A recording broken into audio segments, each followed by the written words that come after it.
heavy is that? Light work with the bass on the track, on my face to the back like I'm taking a slap. I need a drink, but it's straight from the tap.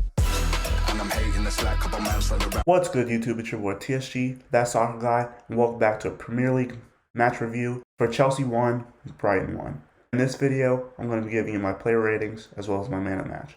With that being said, let's get straight into it. So look guys, one of these games where we just weren't good enough. We should have went and we should have beat Brighton. For the first 25 minutes maybe we played good, and for like the last 15 we played good. But other than that, we got dominated in every statistic in this game. They were just much better than us. Yves Bissouma, incredible for them today. Doing everything that we wanted our midfielders to do. Tariq Lamptey causing a problem the whole time. He was very good, and it makes us miss somebody like that. Our performance just was not good enough, and I'm very disappointed to be walking away with a 1-1, but it was thoroughly deserved. They should have honestly beat us the way we played. We showed up. We looked like we didn't want to even be there. It looked like we had no care in the world. We showed up like, you know what, we're third place. We'll settle for that. We made a point, so now we're in second. But we're so far off now. City's won the title. If we can't put performances together against a team like Brighton, there's no way we're going to beat a team like City to the title. There's no way we're going to go to Liverpool on Monday and get a result. If we play like we did against Brighton today, Liverpool is going to batter us. It's going to be embarrassing. We need to be better. I don't know what we need to do. When you have the youngsters coming into the team and they play with more passion than what our senior players are playing with, it's just a bit ridiculous. Nobody on the pitch besides, I'd say like 3 players for the entirety of the game showed that they wanted to be there. Nobody showed any commitment to the team. And for players that are supposed to bleed blue, that are supposed to do good and put in these performances for us, it just wasn't there today. And I'm extremely disappointed with the result. We should have been so much better. We should have been so much more clinical. I'll talk about some more stuff as I'm giving the player ratings, but let's hop straight into the player ratings. Starting off with Edouard Mendy, probably one of the 3 positive lights that was on the field in the whole game. We could have got battered even worse if he didn't save us from a lot of what happened during the game. Overall, I don't really have that many talking points in this game. I'm just very upset with how the performance was. But as far as Edouard Mendy is getting a 7 out of 10. And honestly, it could have been higher with all the work that he did do. But I think 7 out of 10 justifies the work that he did today. And unfortunately, his defense and the rest of the team let him down, and he got scored against. Because ultimately, I wasn't even comfortable all the way through the game. I thought that they could score at any moment. I was never comfortable with us keeping a clean sheet. When we got into like the 90th minute, I was like, you know what, maybe I'll have some hope. 4 minutes left, and then the first minute they scored, and I was just like, yeah, this isn't surprising. Let's get straight into the first defender, and probably the second out of the 3 players that started that actually cared today, and that was Antonio Rudiger. He was doing a lot. You could tell that he actually had a care. I feel like the trust wasn't there between him and some of these players. He kept making runs by himself forward. He was making so much ground in this game, doing so much for the team. And like I said, the players around him just let him down. An 8 out of 10 for Rudiger for everything that he tried to do in this game. Yeah, that's honestly really all I can say about it. That he just did way more than what he should have had to do in a game like this, and we still didn't get the result. So, very disappointed. Christensen and Aspi, I'm going to go ahead and talk about these two together. Christensen went off the start of the second half with an injury. Not much to say on Christensen. Not his greatest performance. You could tell we're missing Thiago Silva. And then Aspi, you can just tell that he hasn't been getting much game time. His performances weren't the greatest. I guess when you have Pulisic at right wing back, which is no fault to Pulisic, you just kind of suffer with these things sometimes, and unfortunately, he got the worst of it today. I'm excited that at least against Liverpool, we're going to have Silva and Chalobah back in the back line, because it doesn't seem like anybody else could play in the back line right now, which shows that the contract that we should be prioritizing is Antonio Rudiger's. I think we desperately need him in this team. And if Christensen and Aspi want to go at this rate, the way they played, let them go. Bring in a Jules Koundé, bring in a Presnel Kimpembe, bring in somebody that's going to play with a little bit of heart for this team. Because I know Aspi's the captain, and I know he was trying. I don't want to act like he wasn't doing anything. The quality that we need in defense this season isn't there. What happened to the team last season? We have the same defenders. What happened? We were so much better last season, holding these clean sheets. We played with so much more confidence. I guess because of fatigue and fitness and injuries that we're not as good, but when are these excuses going to stop? Because we can't keep saying, oh, the team's performing badly because of fitness and fatigue.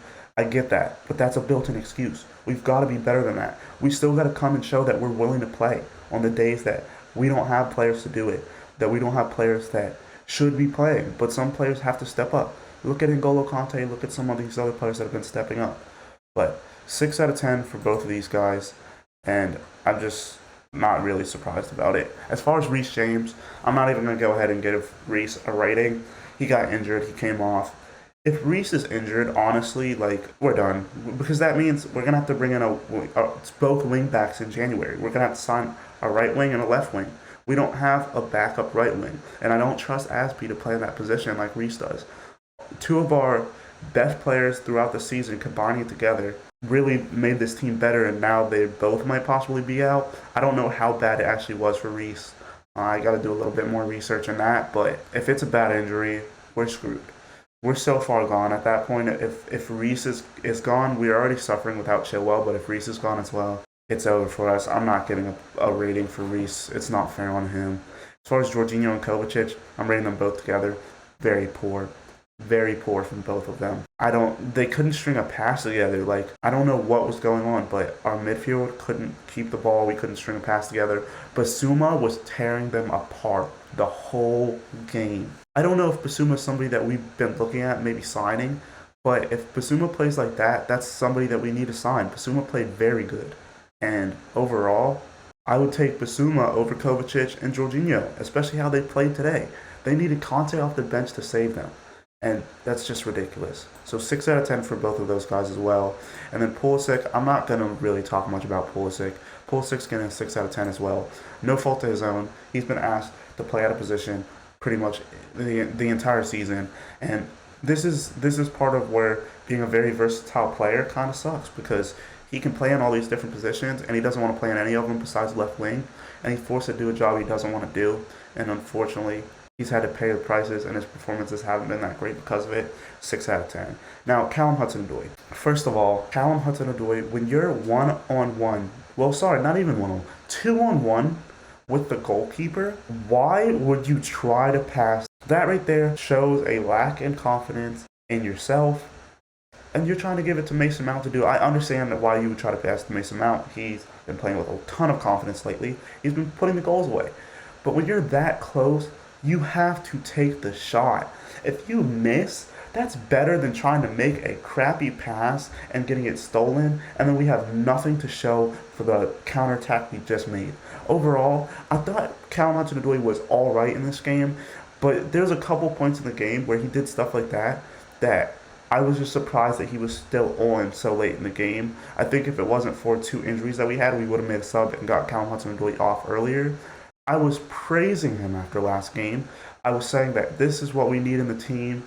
Hudson-Odoi and Lukaku linking up is exactly what we need.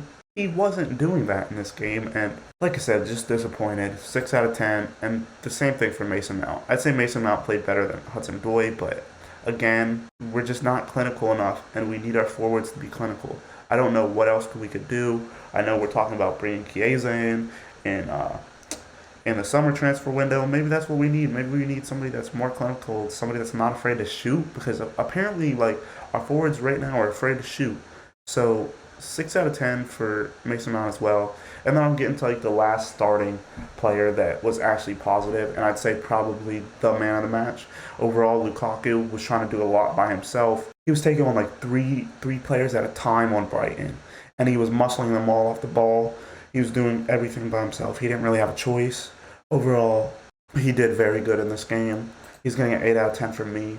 Very positive light. And I told you, out of anything I picked up on, Lukaku is going to come good in the second half of the season, and he's definitely going to start firing. His performance is going to drop if we have players around him like this that aren't willing to play for the team. And unfortunately, that's how I feel right now. Some of these players are not willing to play for the team. Let's go to subs, which the subs also were only like the positive source of inspiration, starting off with Trevor Chalobah. Trevor Chalobah came on, and preferably I would have liked him to start this game. I wasn't sure if him or Thiago Silva, either one was going to start, because obviously, like I said, the injuries that were going on. And you don't want to rush players like that back, especially if we need them against Liverpool. But Trevor Chalobah came on, played a much better game than our other two defenders. Played really good, saved us from a lot, and I'd say he needs to be in the lineup as long as he's fit every single week. And him and Thiago Silva. And I know that's a hard ask, but I just really don't trust any of our other defenders right now. And we need somebody like Trevor Chalobah if we're going to win. Now, Alonso played a 6 out of 10. To be completely honest with you, he didn't get bullied by Lamptey the same way I thought he was going to get bullied by Lamptey. He was getting pretty taken advantage of in the second half, but it wasn't as bad as I thought it was going to be. So a 6 out of 10. And Angola Kante. The team in the second half didn't start playing good until Angola Kante came on.